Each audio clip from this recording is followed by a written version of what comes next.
First is understanding what your risk tolerance levels are. Different companies, different industries are going to have different levels of risk they're willing to accept because of the nature of what they do. So you need to understand what you want to be. Then you need to measure where you are against that. And part of that measurement and determination of what you need to do is going to be partly based upon these regulatory requirements like PCI DSS. And that can be almost a minimum baseline that says this is what I need to do at least this much, because things like the PCI DSS are in a lot of ways a risk mitigation framework. So they're telling you at a minimum you need to do X. A lot of companies that embrace it will take the compliance and apply the requirements across the board, whether it's technically part of the compliance requirement or not. That approach makes sure that the message is getting sent out through the organization to everybody else, because now it's part of what we do. We call it business as usual. It's making sure that compliance is that business as usual component to something that we do, not a checkbox to ensure that we're compliant.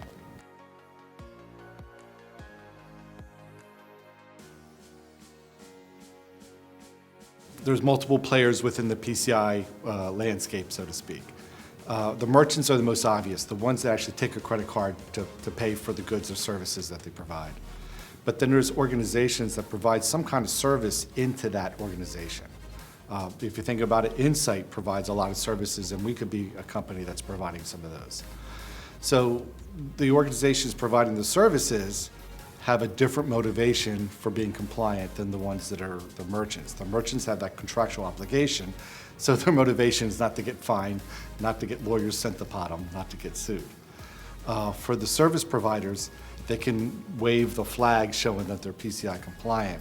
In a lot of ways, that's a way of attracting customers. So their motivation's more of a business and customer motivation versus one of compliance with a contractual obligation.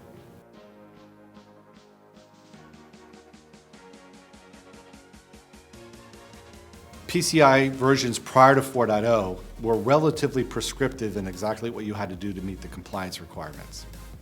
So there was not a lot of wiggle room, so to speak, for how you implemented the controls. I mentioned passwords, but you had to have a password of some sort.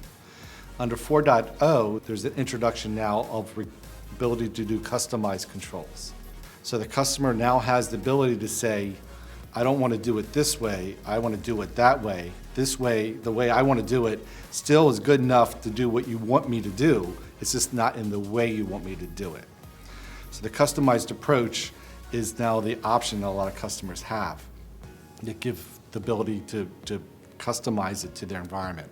The example I've been using with a lot of customers lately is if you have what I would call a legacy environment, data centers with servers set up, and you're using very mainstream technologies, Windows and other things like that, those prescriptive controls may be very adequate for you.